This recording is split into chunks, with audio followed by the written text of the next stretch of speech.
SpaceX going public, 1.5 trillion valuation, wasting your life by waiting for the right moment to do something. Like, I don't know what it is, if it's because they're growing up with cell phones and AI and all these things, but they're just doing things 100 times more than the normal person would think.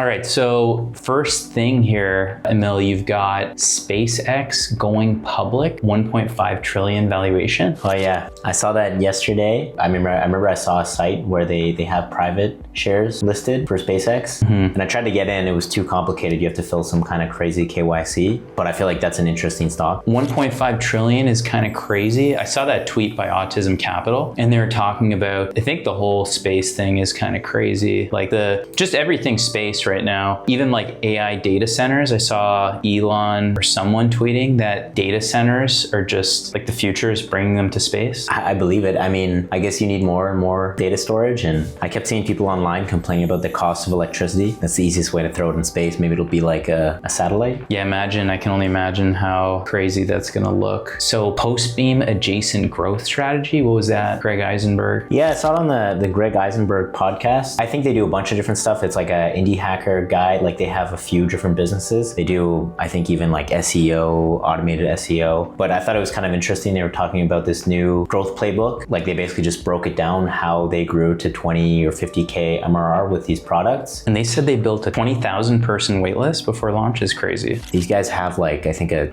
product suite of like 3 different SaaS businesses that they claim that's doing like 50K MRR each. 50K each. Yeah, like these separate and growing. Are they Gen Z? No, I don't think they're Gen Z, but there are all these crazy crack Gen Zs now that I'm seeing that are doing crazy numbers like this. Like, I don't know what it is, if it's because they're growing up with cell phones and AI and all these things, but they're just doing things 100 times more than the normal person would think. It's like the Cluely kids, perfect example. I don't know if you saw these guys. For anyone that doesn't know, Cluely, which is this company, now it's a meeting recording app, but they started off as like the cheating app where they would help you cheat on interviews and on anything. And I think the thing that they figured out was just their marketing was so good, and they had this crazy campaign where they were like, hey, we're gonna hire 100 interns. And it's like, no normal person would say,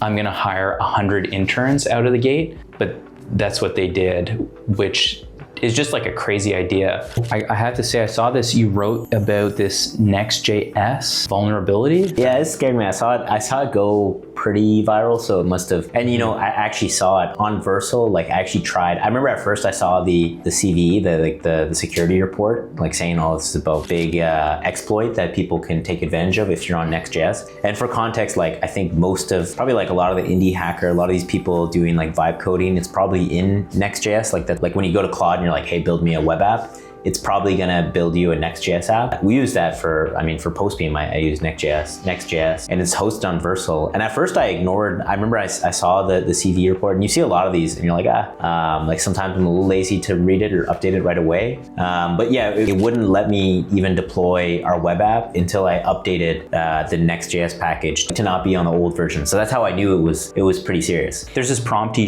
shared that I thought was really cool. So you've done your Spotify rap before, right? Yeah. So Felipe, this friend, he sent me this prompt that he asked ChatGPT, and the prompt is to make your ChatGPT give you your ChatGPT rap. So this is what the prompt says.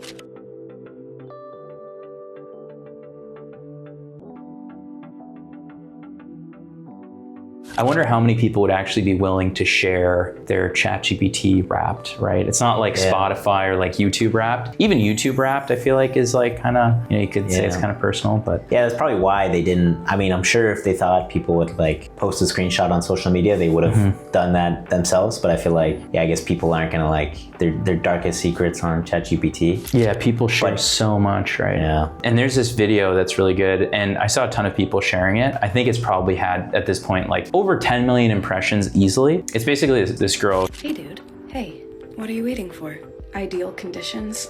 if I wait for the ideal conditions, it won't be as scary and I'll be less likely to fail. She's pretty young. She looks like she's in her early 20s, and she's talking about like, you know, wasting your life by waiting for the right moment to do something. And I just feel like this is so applicable to business and starting a business, and especially like that feeling, because I think, you know, for us, like especially, you know, starting a second business after a first one, you really get this like analysis by paralysis, or paralysis by analysis.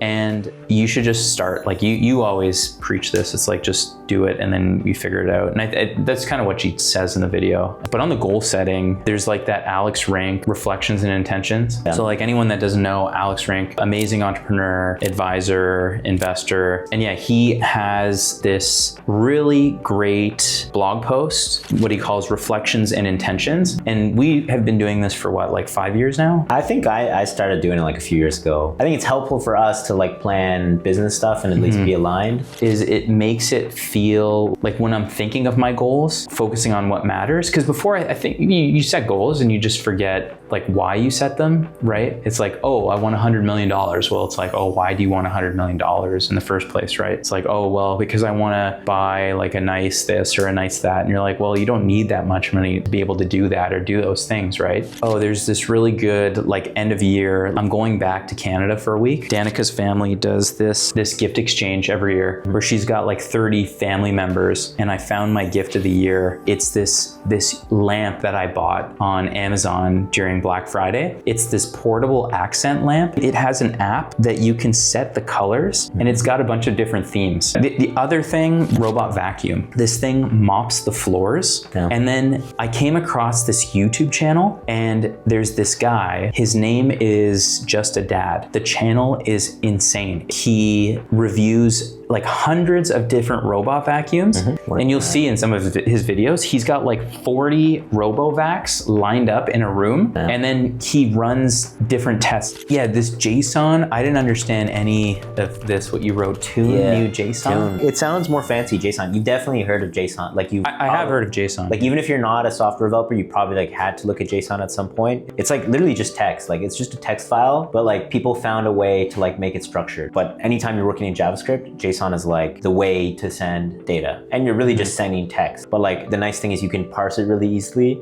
And when I say parse, it's just like you can like get data within text really easily.